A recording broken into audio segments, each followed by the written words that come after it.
Mary Harper didn't shed a tear when her pa traded her to the elder of the Broken Arrow band, not because she was brave, but because the sting of shame had long since dried up any well of tears within her. She stood silent as the crackling fire danced between them, her simple frock clinging to her meager frame, her tangled hair shadowing the crooked nose her stepmother always mocked. The men spoke of her as if she were a worn-out saddle horse, not a daughter. "She's sturdy, don't complain much, and I've got 5 more hungry mouths to feed," her pa, Silas Caldwell, had declared. Chief Tall Bear, a broad and quiet man, simply nodded in return before laying down a bundle of fine pelts and some wrought-iron tools to seal the exchange. Mary didn't know the ways of the Broken Arrow folk, but she knew she wasn't being stolen. She was being given away, like a broken toy no one wanted, and that kind of rejection, she knew, burned deep in a girl's spirit. She expected to be dragged off, perhaps even beaten into submission, but Tall Bear did nothing of the sort. He simply handed her a woolen blanket and gestured toward his horse with something akin to gentleness. On the dusty trail he rode ahead, never once looking back. Mary followed behind, numb, her mind lost in memories of her pa's disdain, of folks in the town of Copper Creek whispering that no man would ever want her, of little children giggling as she walked past with her slumped shoulders and sallow skin. Yet with each mile deeper into the vast plains, something strange began to stir within her. Not fear, not precisely, nor even hope, but a sharp, sudden awareness that she had finally left behind everyone who had ever told her she wasn't worth a lick of kindness.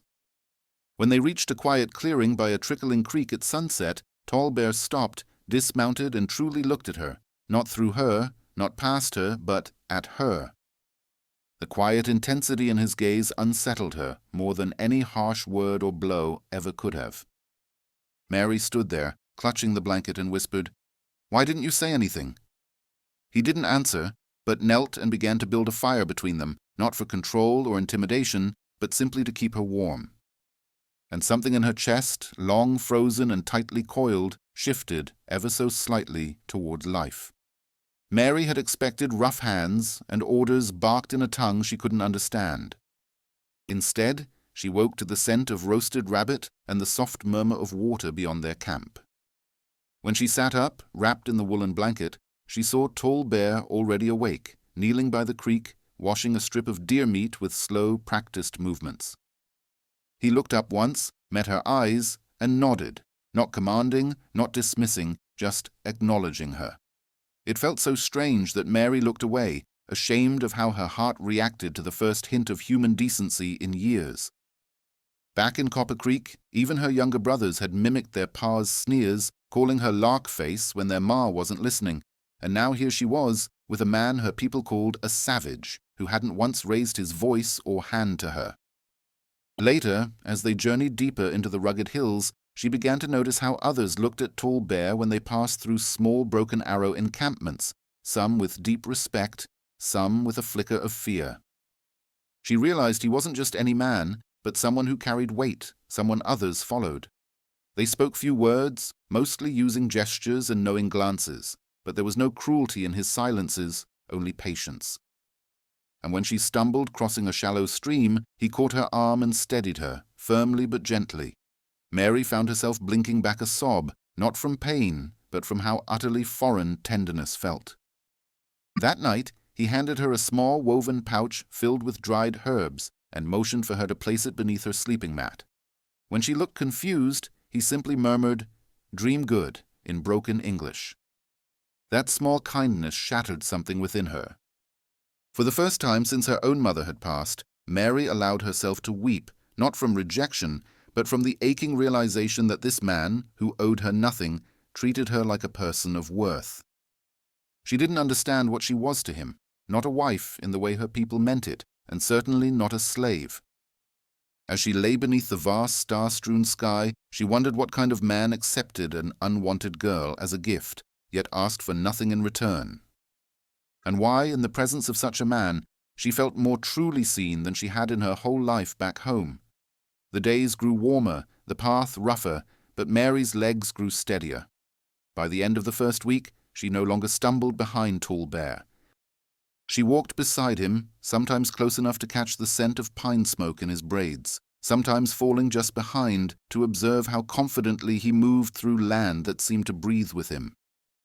She still didn't speak much, unsure if she was even permitted to, but he had begun pointing out herbs, naming animals in his deep, measured voice, and showing her which berries were safe to eat. One afternoon, as they passed a ridge of ruddy stone, they encountered a young warrior, broken arrow also, but younger, with a cocky air and a bow slung low across his back.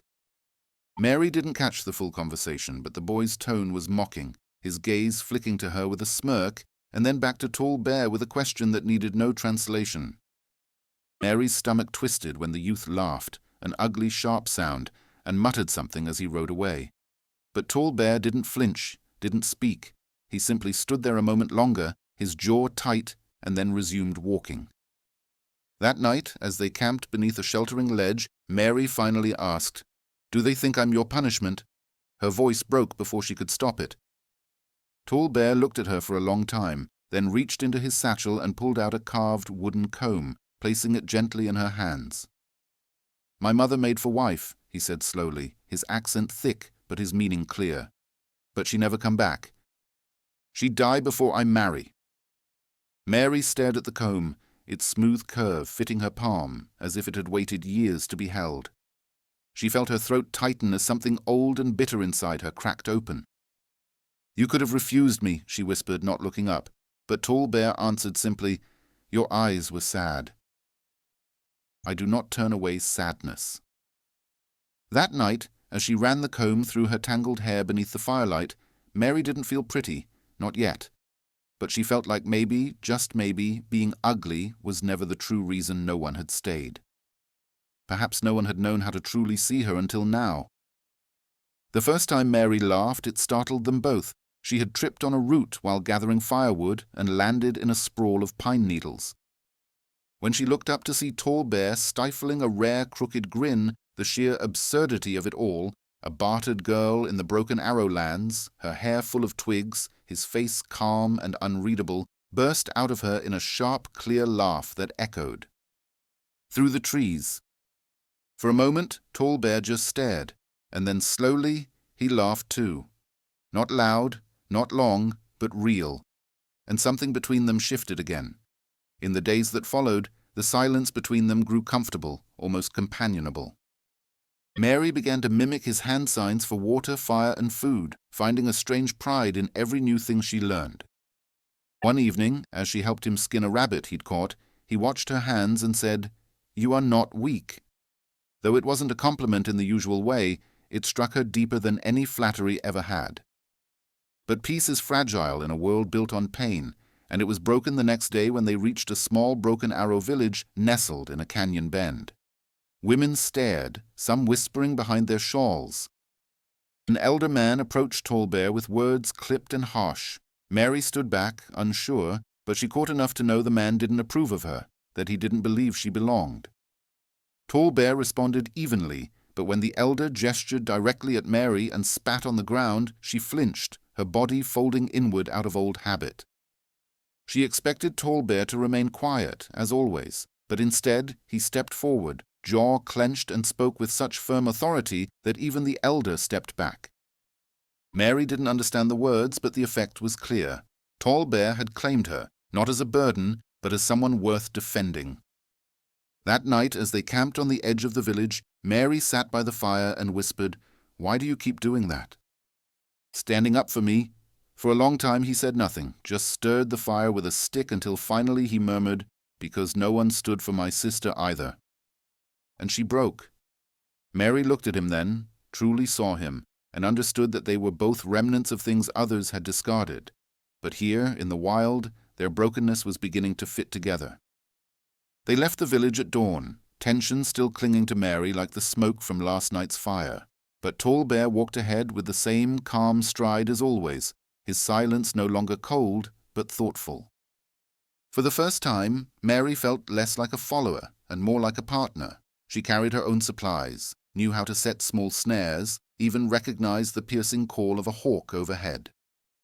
And Tall Bear, though still sparing with words, began to look at her in ways that made her chest tighten, not with fear, but with a hope so unfamiliar it felt dangerous. Yet that fragile thread was tested when they stumbled upon a bloodied settler's wagon near the base of a ridge. Wheels splintered, one horse dead, the other limping with fear-matted flanks. Mary froze at the sight of the woman, blonde, pale, bruised, clinging to a bloodied rifle and whispering desperate prayers.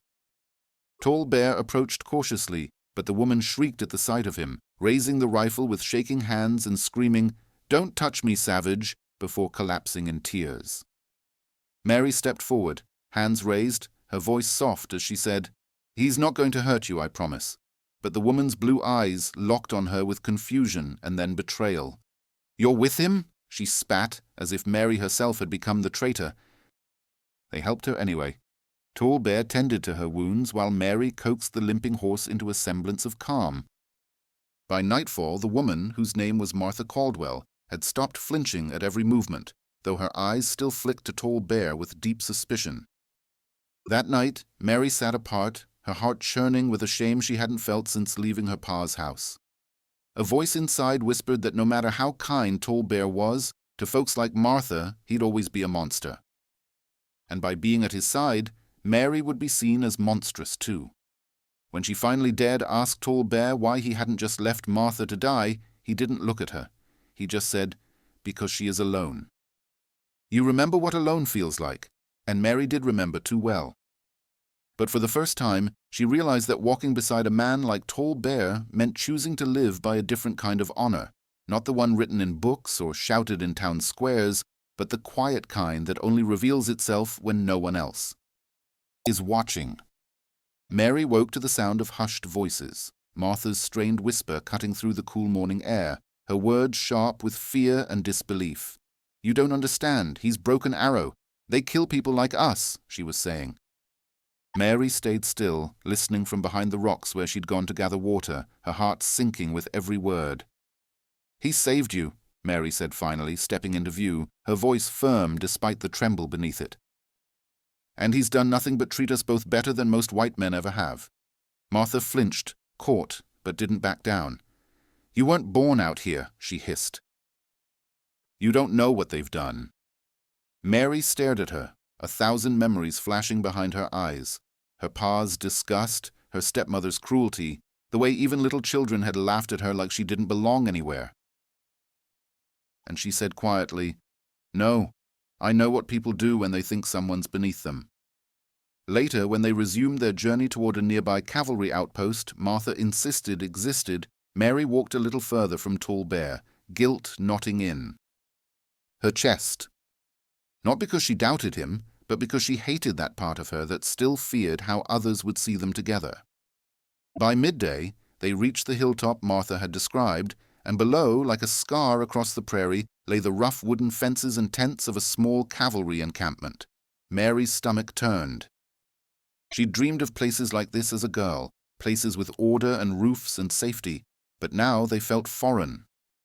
Martha was greeted with immediate care, soldiers rushing out with stretchers and questions, their eyes scanning Mary's worn dress and dirt-smudged face before settling, cold and hostile, on Tall Bear.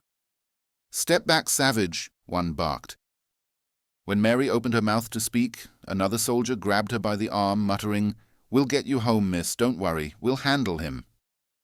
Tall Bear didn't resist, didn't speak, even as they forced him to the ground and bound his wrists. Mary shouted, "Stop it! He's with me!" But no one listened. The world that had always ignored her had finally noticed, but only to put her back in the box she'd spent her life escaping.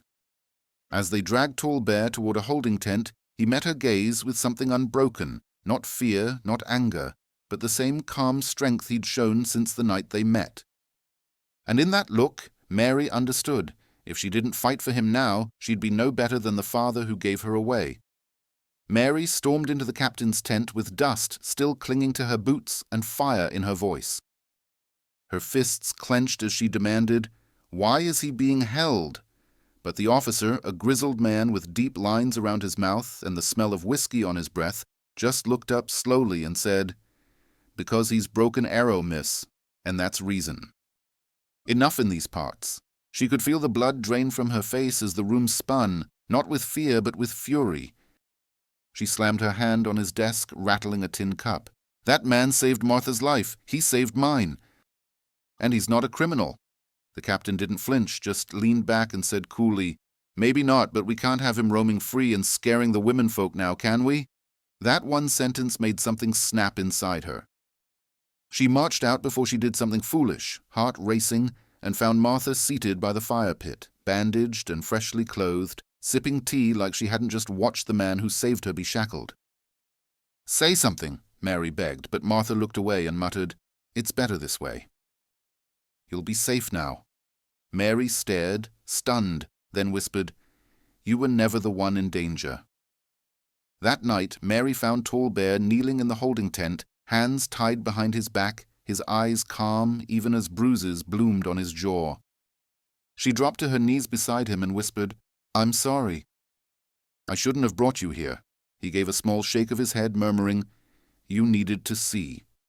And she did see now, saw that the world she'd once hoped would redeem her only wanted to cage her again, to mold her into something small and quiet, grateful to be saved by men who didn't see her worth unless it came wrapped in obedience. As she pressed her forehead to Tall Bear's, tears finally falling, she made her choice. Not just to help him, but to walk away from every lie she'd been told about who deserved to be loved, who deserved to be free.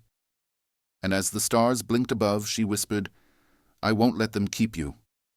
She felt him exhale, like a man who had been holding his breath for far too long. Mary waited until the outpost grew still, until the men were drunk on their own righteousness, and the guards near the tent dozed with rifles slack in their arms. Then she moved like someone who had nothing left to lose, her heart pounding as she crept through the shadows to the storage shed she'd seen earlier. Inside, she found a rusted hatchet, a coil of rope, and a pair of bolt cutters left behind by some lazy quartermaster. When she slipped them beneath her shawl, she didn't feel like a rescued girl or a fugitive's accomplice. She felt like herself, finally, fully, for the first time.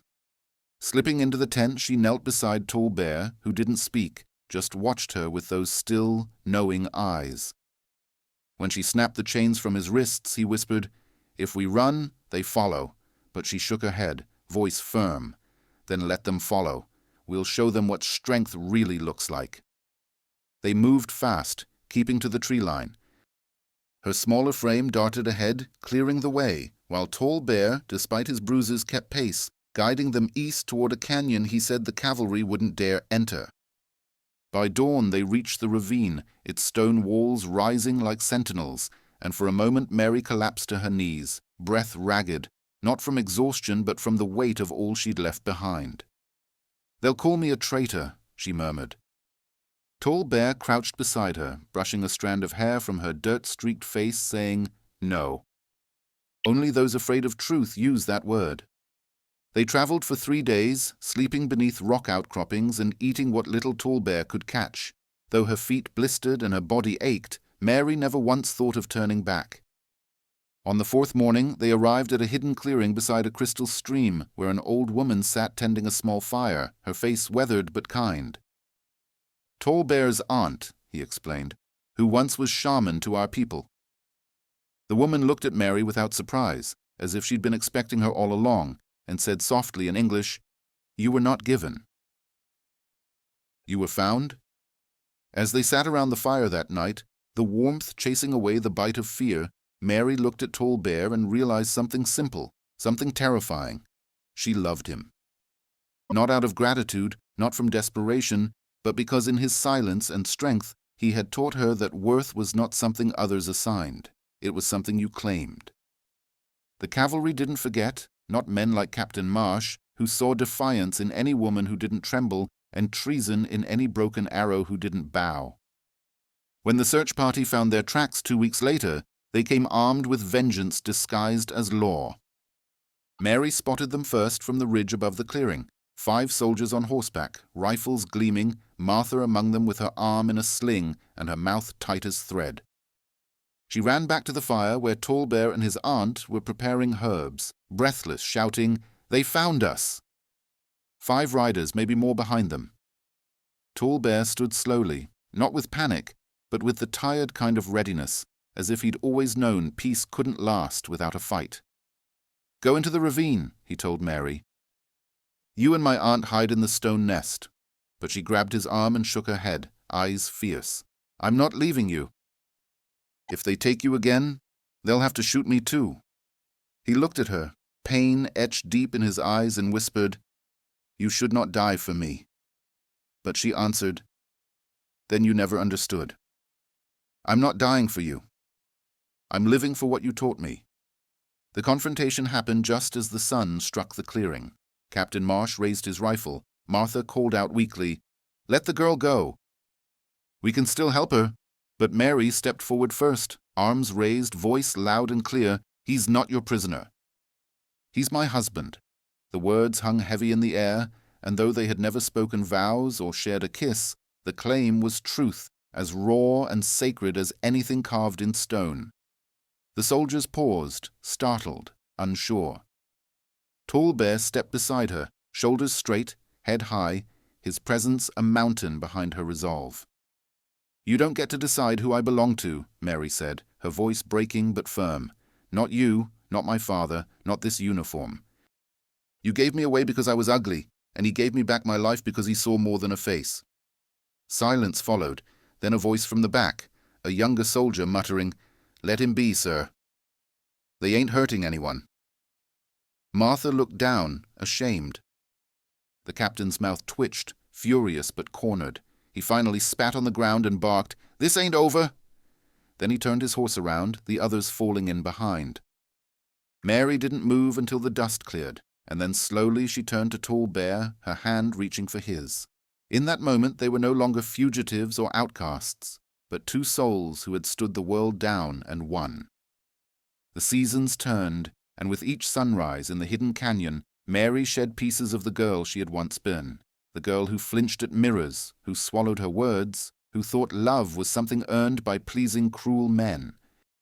Under Tall Bear's quiet steadiness and his aunt's gentle wisdom, she learned how to heal with herbs, weave fishnets, track elk, and read the changes in the wind. Not because she needed to survive, but because she wanted to belong. And belonging here didn't mean changing who she was, only recognizing what had always been inside her. She and Tall Bear never spoke of marriage again, but they planted corn together, shared stories beside the fire, and when Mary touched his face, it was with a reverence that needed no ceremony to sanctify it. Once she caught her reflection in the creek, cheeks sunburned, hands calloused, hair wild. For the first time she didn't look away. She saw strength, defiance, and a kind of beauty that no town could ever understand. Travelers came now and then, broken arrow cousins, traders, even a lone circuit priest who nodded politely and didn't ask questions. Word of their stand against the cavalry spread in whispers, not as scandal but as legend. Some called her mad, others brave, but Mary didn't care. She hadn't chosen Tall Bear to prove anything to the world, only to herself. And in his arms she found a truth that no sermon, no law, no bloodline had ever offered, that to be loved without conditions is the rarest gift a person can receive. When her father Silas died, unmourned, bitter, alone, Mary felt no satisfaction, only a quiet release, like the final breath after a long-held pain. She marked the day by planting wildflowers near the stream, not for him, but for the girl she used to be, the one he couldn't break no matter how hard he tried. As she watched the petals dance in the wind, Tall Bear came up behind her, wrapping her in the same blanket he'd once offered by the fire that first night, and whispered, "No one will ever give you away again." Mary leaned into him, eyes closed, and smiled. Not because everything had healed, but because the parts that mattered had grown back stronger, rooted in love, and finally fully hers.